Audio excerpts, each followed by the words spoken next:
প্রথমে যেহেতু আমাদের নেত্রী মাদার অফ ডেমোক্রেসি উনি সুচিকিৎসার জন্য লন্ডনে আসতেছেন, আমরা খুব এক্সাইটেড। আমরা স্বাগত জানাচ্ছি আপনাদের মাধ্যমে উনাকে। এবং আমরা বাংলাদেশের প্রথম প্রেসিডেন্ট শহীদ রাষ্ট্রপতি জিয়াউর রহমানের স্বাধীনতার ঘোষক তার আত্মার মাগফিরাত কামনা করছি।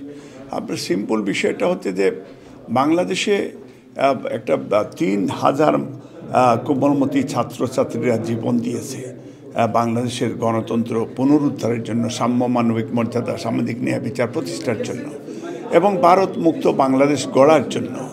এবং বিএনপির গত ১৬ বছর ধরে দেশের জন্য মানুষের ভোটাধিকার ফিরিয়ে আনার জন্য তারা আন্দোলন করে যাচ্ছেন। তারেক রহমান নেতৃত্ব দিয়ে যাচ্ছেন। তারেক রহমান এই যুগের কালমাস। এখন আমাদের তো মূল বিষয়টা হচ্ছে আমরা চাই একটা নির্বাচন, যারা জীবন দিল গণতন্ত্রের জন্য। কারণ ভারতের ইন্ডিয়ানরা এখন পর্যন্ত ভেরি অ্যাক্টিভ বাংলাদেশে, এবং রর যে এজেন্ট যারা আওয়ামী লীগ তারাও ভেরি অ্যাক্টিভ। দিল্লির থেকে বাংলাদেশের গণতন্ত্র যাতে ফিরে না আসে এবং বিএনপি সরকার যাতে গঠন না করতে পারে, Tarique Rahman is a waiting prime minister, যাতে সে না আসতে পারে এই জন্য কনস্পিরেসি চলছে। এবং এটা এই আওয়ামী কনস্পিরেসি আপনার প্রশাসনেও আওয়ামী লীগের প্রেতাত্মারও রয়েছে। এবং গত ১৫ বছরে তারা বাকশাল তৈরি করেছে দেশের ভিতরে বাইরে। আমরা চাই যে এই সরকারকে আমাদের নেতা বলেছেন তারেক রহমান যে সময় দিতে চান এবং সময় দিচ্ছেন, এবং কেউ কেউ ভারতকে তেল দিয়ে তারা ক্ষমতায় আসতে চান এবং একটা কনস্পিরেসি তারা করছেন বিএনপির বিরুদ্ধে। আমরা এইসব বাংলাদেশের জনগণ প্রস্তুত আগামীতে নির্বাচনের জন্য, বিএনপিও প্রস্তুত নির্বাচনের জন্য। ডক্টর ইউনূস যে কথা দিয়েছেন, আমরা আশা করি ইন্টেরিয়র গভর্নমেন্ট কথা রাখবেন।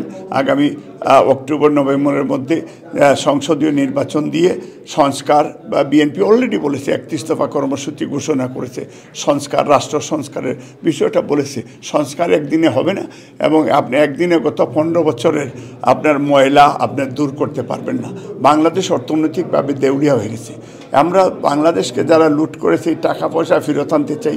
শেখ হাসিনার বাংলাদেশে এবং আওয়ামী লীগ তার দোসরদের আমরা বিচার চাই। তাদেরকে বাংলাদেশের প্রচলিত আইনে তাদের বিচার হোক, তাদেরকে ফিরিয়ে আনা হোক, এটাই আমাদের প্রত্যাশা। এবং আমরা বাংলাদেশে ওই আগামীতে যে কোনোভাবেই হোক অ্যাজ সুন অ্যাজ পসিবল আমরা বাংলাদেশে ফেয়ার নির্বাচন চাই ডক্টর ইউনূসের নেতৃত্বে। ডক্টরের ভাষ্য অনুযায়ী বেগম খালেদা জিয়া, আমরাও শুনেছি যে আগামী মাসের প্রথম দিকে অথবা সেকেন্ড যে কোনো সময় চলে আসতে পারেন। ডেট আমরা খুব অতি আগ্রহে আমরা অপেক্ষা করছি। শুধু বিএনপি না, বাংলাদেশি কমিউনিটি, প্রবাসীরা আমরা সবাই অতি আগ্রহে, অতি উৎসাহিত বেগম খালেদা জিয়াকে রিসিভ করার জন্য।